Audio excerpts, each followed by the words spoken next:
네, 여러분 안녕하세요. 자, 이번 시간에는 사무자동화에 대해서 그 중에서 사무자동화 시스템에 대해서 알아보도록 하겠습니다. 이 사무자동화 시스템에는 사무자동화 개념, 사무자동화 기술, 그다음에 사무자동화 기기, 통합 사무자동화 기기 해가지고 4개의 장으로 구성되어 있는데 그 중에 사무자동화 개념의 사무자동화의 배경과 사무자동화의 기본 요소에 대해서 학습해 보도록 하겠습니다. 자, 사무자동화 배경에는 4가지 종류가 있습니다. 사무자동화 기술의 정보처리 기술과 정보통신 기술과 시스템과학과 행동과학이 있습니다. 자, 그런데 이 사무자동화라고 하는 거는 도대체 어떻게 탄생됐던 것일까요? 예전에는 초창기 때는 사무자동화가 그렇게 중요하지 않았습니다. 그러나 지금 시대에 와서 정보가 하나의 생존수단이 되다 보다 보니까 사무자동화가 필요하게 됐었죠. 그래서 사무자동화라는 건 바로 뭡니까? 사무실을 자동화한다는 뜻인데 사무기기를 도입해서 사무실에 그 기기를 활용해서 좀 더 업무를 효율적으로 빠르게 수행하기 위해서 만든 것이 하나의 사무자동화죠. 자, 근데 그 중에서 사무자동화의 배경 중에 4가지 중요한 기술이 있는데 정보처리 기술, 정보통신 기술, 시스템과학, 행동과학이 있습니다. 자, 그 중에서 정보처리 기술이라고 하는 것은 우리가 흔히 보고 있는 컴퓨터를 생각하시면 됩니다. 자, 여러분들 일반 사무실에 컴퓨터 없는 데 없죠? 그 컴퓨터를 활용해서 무엇을 합니까? 업무의 내용을 작성하거나 또는 문서를 작성하게 되죠. 그 내용과 문서를 우리가 일명 정보라고 합니다. 다시 말하면 그거를 정보처리 기술이라고 하는 겁니다. 그 다음에 정보통신 기술이라고 하는 것은 여러분들 지금 흔히 가정에서도 쓰고 있습니다. 사무실에서도 당연히 쓰고 있죠. 바로 인터넷입니다. 통신기술을 이용해서 기업과 기업 간 또는 기업 내 사무실 간에 직원과 직원 간에 내용을 교환하거나 문서의 자료를 전달하는 과정을 하는 거, 이런 거를 정보통신 기술이라고 합니다.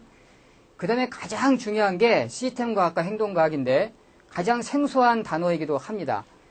그런데 시스템과학이라고 하는 걸 우리가 생각할 때 흔히들 컴퓨터 장비라든지 또는 프로그램이라든지 그런 간단한 장비의 도구들을 의미하는데 연장의 도구의 의미만이 아니라 프로그램 내용, 네트워크까지도 포함이 되고 있는 겁니다. 자, 이런 것들이 같이 유기적으로 연결돼 가지고 합리적으로 복잡한 시스템을 설계하거나 개발하기 위해 고안된 공학 분야를 우리가 시스템 과학이라고 하는 겁니다.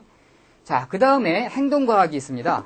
자, 이 행동과학은 인간의 행동에 대한 객관적인 원칙을 적용하여 행동을 예측하고 제어하는 것인데, 다시 말하면 이 행동은 누가 하는 거죠?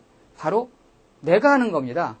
자, 그 행동을, 앞으로의 행동을 미리 예측하고 그 다음에 그걸 객관적으로 적용해서 올바르게 행동을 제어하는 것, 이걸 갖다가 우리가 행동과학이라고 합니다. 자, 이러한 4가지 기술이 모여서 하나의 사무자동화를 형성하게 되는 것입니다. 자, 그러면 사무자동화가 어떻게 발전돼 왔는지 그 발전 단계에 대해서 알아보도록 하겠습니다. 총 발전 단계는 총 3단계로 구성이 되는데요. 그 중에 제1단계를 우리가 초기 단계를 개별적 단계, 자, 2단계를 우리가 구조적 단계, 그 다음에 3단계를 우리가 종합적 단계라고 하는데요. 그 중에 제1단계의 개별적 단계에 대해서 한번 보도록 하겠습니다. 자, 개별적 단계라고 하는 건 초창기 때는 우리가 사무자동화 기기가 전부 다 독립적으로 개별적으로 적용이 됐습니다. 예를 들면 워드 따로, 타자기 따로, PC 따로 또는 팩스가 따로 해가지고 각각의 업무를 독립적으로 했었죠. 그래서 사무자동화가 개별적으로 운영이 되다 보니까 독자적인 운영이다 보니까 서로 유기적인 관계가 없었던 시대가 바로 제1단계 개별적 단계입니다. 그래서 사무자동화에 접속을 시도했던 단계입니다. 초창기 때. 자, 이 단계에서 제2단계인 구조적 단계로 변화가 생겼는데, 자, 이 각각의 독립적인 기기들을 이제는 제2단계 구조적 단계에서부터는 서로 네트워크를 통해서 연결을 해서 사용하게 된 겁니다. 자, 기업 내 해가지고 랜이라는 게 있는데, 이거는 기업 내부 간에 사내에 부서와 부서 간 또는 직원과 직원 간의 컴퓨터를 이용해서 연결되어 있는 상태를 말합니다. 그것을 통해서 우리가 문서를 교환하거나 자료를 교환하게 되는 거죠. 자, 그 다음에 또 외부 기관, 기업과 기업 간에, 외부 기관 간에 연결되어 있는 걸 우리가 WAN이라고 하죠. 자, 이렇게 해서 서로 간에 정보 교환이 이루어지게 된 겁니다. 이 단계를 우리가 구조적 단계라고 하고, 간단하게 말하면 전자우편 등을 이용해서도 자료를 교환하거나 하겠죠. 그 다음에 네트워크 등의 형태의 기기 간의 복합화가 구체화된 단계가 바로 구조적 단계가 되는 것입니다. 자, 제3단계인 종합적 단계를 보면 기기 간의 통합을 위한 접속과 정보 교환 기술이 보편화됐다, 이렇게 얘기를 합니다.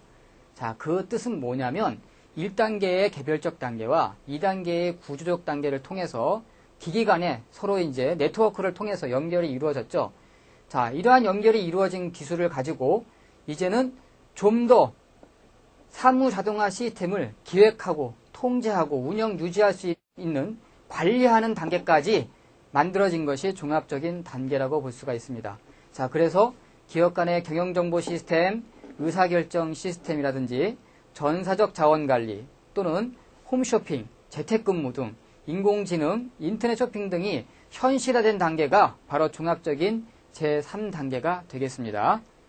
자, 산업 구조의 변화를 보면 사무 자동화가 산업 구조를 통해서 많은 변화가 있었습니다. 첫 번째 사회 경제적인 요인이 있었고요. 두 번째는 경영 환경의 변화가 있었고요. 세 번째는 사회적인 변화가 있었죠.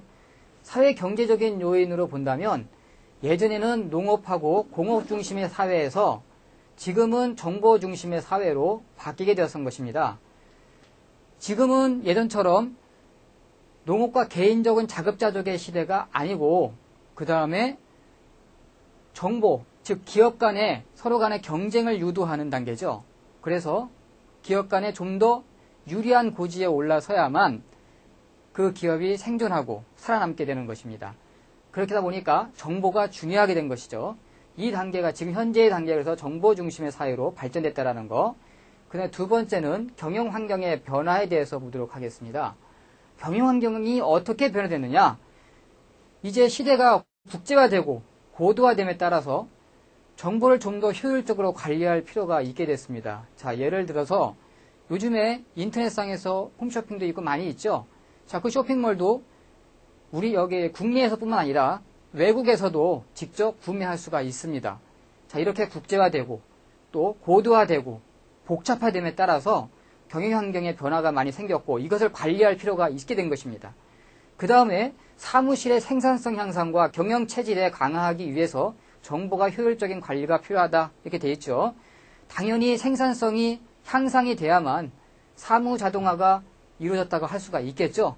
자, 이게 바로 경영 환경의 변화라고 볼 수가 있고요. 사회적인 변화라고 하는 것은 이제 노동 인구가 고령화되고 그 다음에 현재 이제 참여하는 참여자들이 여성화돼가고 그 다음에 고학력화돼간다. 즉 여성분들도 요즘에 많이 참여를 하죠. 그 다음에 이제는 사무직들이 워낙에 많다 보니까 고학력화가 되고 있습니다. 자, 그래서 그 차이점을 알고 계시고요. 그 다음에 노동자 및 두뇌 노동자의 인건비 상승 등으로 단순 작업은 기계가 하는 경우가 많다, 이렇게 되어 있죠. 자, 이제 사무자동화 기기가 많이 도입되다 보니까 단순 작업은 사무기계가 담당을 하고 그 다음에 인간은 머리만 쓰겠다 해서 두뇌 노동자들이 많이 나타나게 된 거죠. 자, 그런데 바로 이것이 인건비를 상승하는 요인이 되기도 했습니다. 자, 이게 바로 사회적인 변화입니다. 자, 이제 기술적인 요인에 대해서 한번 배워보도록 하겠습니다. 전자기술의 혁신. 자, 이건 뭐냐면 아까처럼 사회적인 변화가 생기면서 이제는 사무 자동화를 하기 위해서는 당연히 전자기술, 즉 컴퓨터라든지 사무 자동화 기기들이 당연히 변화가 생겼겠죠. 바로 그것을 우리가 전자기술의 혁신이라고 합니다. 즉 전자기술이 많이 발전화되고 보급화됐다는 소리입니다.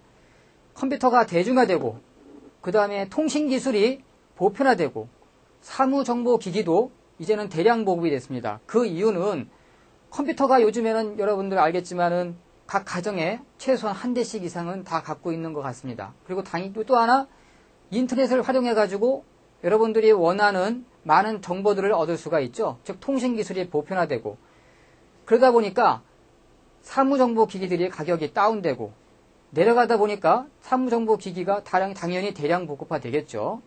그 다음에 사무 부분이 비용이 증가가 될 것이고 정보량도 증대됐을 겁니다. 왜냐? 통신기술이 발전이 되니까 누구나 정보를 많이 얻을 수가 있거든요, 이제. 그러다 보니까 정보량이 당연히 증대가 되겠죠. 또 하나의 특징은 정보를 나만 갖고 있는 것이 아니라 이제는 다른 사람들도 다 갖고 있기 때문에 고객의 요구가 다양화되고 다변화됐다라는 것입니다. 그래서 고객이 요구하는 이러한 많은 것들을 좀 더 구체적으로 만들기 위한 것들이 하나의 사무자동화의 기술적인 요인이라고 할 수가 있겠죠. 자, 그럼 사무자동화는 왜 시작한 걸까요? 사무자동화의 목적이 있겠죠. 사무실을 기계화하고 그 다음에 그거를 이용해서 업무를 갖다가 효율적으로 처리하고 그 이유는 뭘까요? 바로 사무 처리의 비용을 절감하기 위한 것이죠. 사람을 10사람 쓰는 것보다 5사람을 쓰더라도 사무기기를 도입해서 좀 더 업무를 빠르고 신속하게 처리할 수 있다면 그거는 사무자동화가 말하는 사무 처리 비용의 절감을 가져올 수 있겠죠. 그 다음에 인력과 아까처럼 시간과 공간을 좀 더 효율적으로 활용할 수가 있게 되는 것입니다. 이게 바로 사무자동화의 목적이고 가장 중요한 키포인트죠. 사무자동화를 왜 하느냐? 바로 사무 처리 비용의 절감과 인력과 시간과 공간의 효율적인 사용을 위해서다 라는 거 반드시 여러분들이 체크해 두시면 좋겠습니다. 자, 그 다음에 사무 처리의 질적 향상에 대해서 보도록 하겠습니다. 자, 기존에 여러분들은 알고 있겠지만 일반적인 것들은 공장에서 제품을 생산하는 경우는 간단히 양적인 개념이라면 사무는 질적인 개념이라서 개량화하기가 좀 쉽지가 않죠. 간단하게 말하면 고객에 대한 서비스와 품질의 향상. 자, 고객이 만족하는 만족도가 다 다르죠. 자, 이거에 대한 고객에 대한 서비스와 품질의 향상을 위해서 노력을 해야 될 거고, 그 다음에 사무환경 개선으로 근무 의욕과 사기 향상이라고 되어 있는데, 자, 사무실의 환경이 업무를 보기에 좋지 못하다면 당연히 사무 자동화를 제대로 효율적으로 처리할 수가 없겠죠. 당연히 사무 환경의 개선으로 근무 의욕과 사기가 향상이 될 겁니다. 자, 그 다음에 사무 처리의 정확성으로 의사소통이 원활해진다. 자, 그거는 뭐냐면 기존의 자료 등이 이제는 계속 쌓이고 만들어진 자료를 다시 저장해 두었다가 필요할 때 언제나 꺼내서 쓸 수가 있습니다.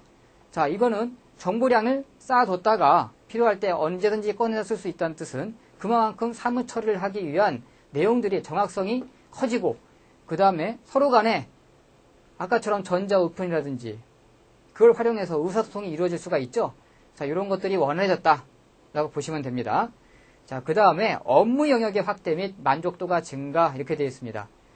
자, 기존에는 우리가 받고 있던 업무 영역이 간단했으나 이제는 복잡화되고 다변화되고 더 확대가 됐죠.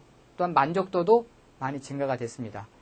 또 하나 의사결정을 신속 정확하게 처리할 수 있다는 겁니다. 자, 사무 자동화 기기를 도입함으로써 시간이 많이 이제 효율적으로 사용할 수 있고 아까처럼 인력과 시간을 공간을 효율적으로 사용할 수 있음으로써 어떻게 돼요? 그만큼 대기 시간이 짧아지니까 의사결정을 신속 정확하게 처리할 수가 있게 된 것입니다.